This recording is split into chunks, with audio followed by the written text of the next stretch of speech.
back to the Lane Water Cafe. Today in the cafe, we're going to be taking a look at two different packaged wastewater treatment options that are becoming more prevalent in the food and beverage industry. The first of these is the sequencing batch reactor, or SBR, and the second is the membrane bioreactor, or MBR. To begin our discussion, we need to take a little trip back in time, about 100 years, to talk about the conventional activated sludge process. Now, when CASP was first developed, it certainly was a major step forward in the advancement of secondary water treatment. However, from that day forward, it has always been notoriously difficult to control as a process. And when you do lose control, you lose not only solids out of the outfall, but you also lose the microorganisms that are responsible for the actual treatment in this process. Of course, these are relatively large facilities. They're large because you need the surface area in order to get the residence time and the associated ability to settle the solids out of solution. And of course, with a large footprint comes a high associated capital cost. So recently, two developments, the membrane bioreactor and the sequencing batch reactor, have really vastly improved the activated sludge process. We'll look at MBR first. Now, an MBR system uses a series of membranes within either the bioreactor tank itself, or they could be located in a separate tank. For most processes, when you submerge the membranes within the bioreactor tank, it does provide the most effective solution. However, again, it's not required that you do it that way. So some of the advantages, because you have this membrane now acting as a means to separate the sludge from the effluent water, you no longer have a problem with settling, which means that you can have a much higher loading than you would have had in a conventional activated sludge process. You have a much smaller footprint. Membrane bioreactors produce very good reductions in both soluble and particulate matters, owing to the fact that you're using a small pore size membrane to separate the sludge process from the effluent. Now, this can lead to some disadvantages. The first being that life cycle cost, installation costs of MBR are relatively high. Second being that there can be quite a bit of maintenance associated with keeping these membranes clean due to the environment that they work in.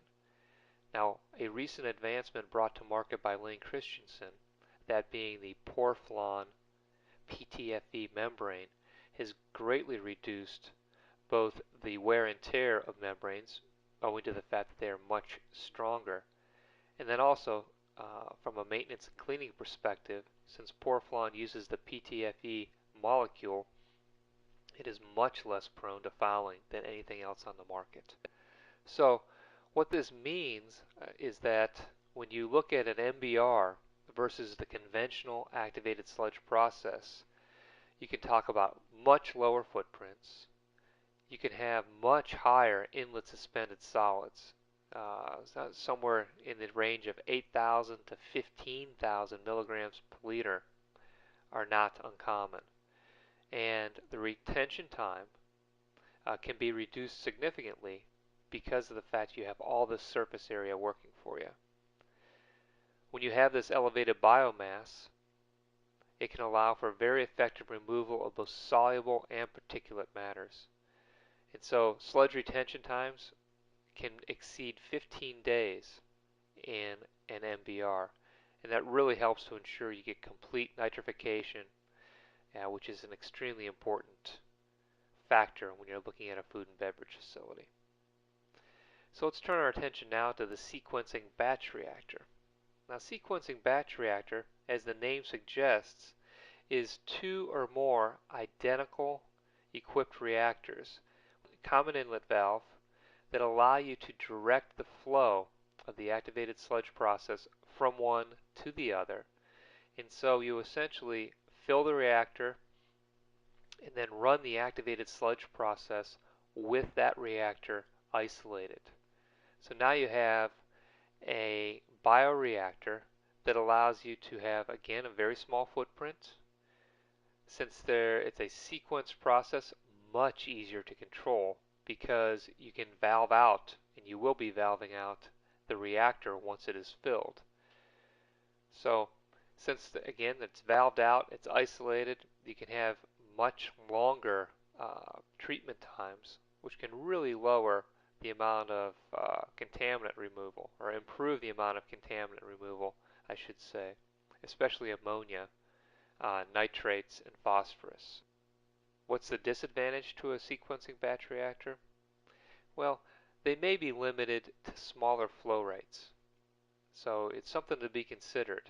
Now this can be overcome with the number and size of the batch reactor, but it's something you want to consider when you're looking at your design, and certainly your lane professional can help you make the right decision.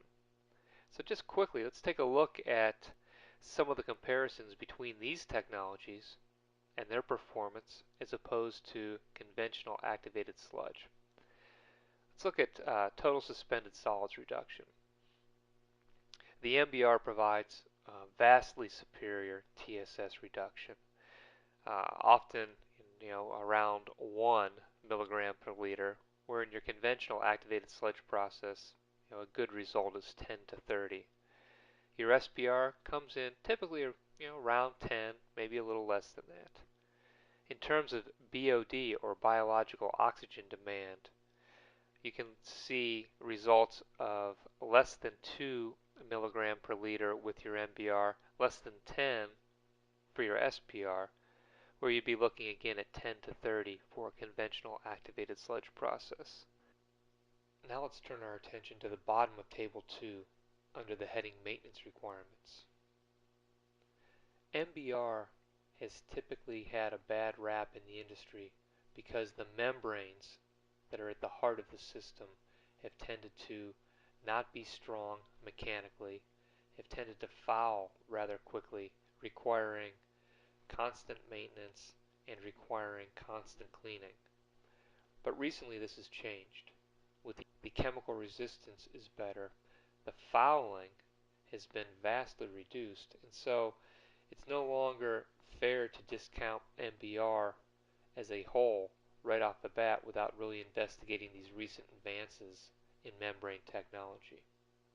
Of course, SBR maintenance headaches are next to none because it's a very simple system, again using a batch reactor at its heart. And so since you are typically having portions of the system valved out at any given time, maintenance is quite easy without disrupting the process flow. Now, I know we've covered a lot of ground here rather quickly and probably not in as much detail as you would like. Got a solution for you. Please take a moment and download the white paper that's entitled The Evolution of Secondary Wastewater Treatment in the Food and Beverage Industry. This paper, about 12 pages long, goes into extreme detail comparing conventional activated sludge processes with SBR and MBR. Should answer all of your questions. Finally, just consider Lane Christensen the next time you're looking at upgrading your wastewater treatment system for a couple of reasons. First, we do supply all of the major technologies that you would ever want to use within your wastewater treatment facility. And second, the fact that we have a large-scale construction arm, no matter what the size of your project, we can handle that for you. Hey, I appreciate you joining us at the cafe today. Look forward to the time when we're back together again. For now, goodbye.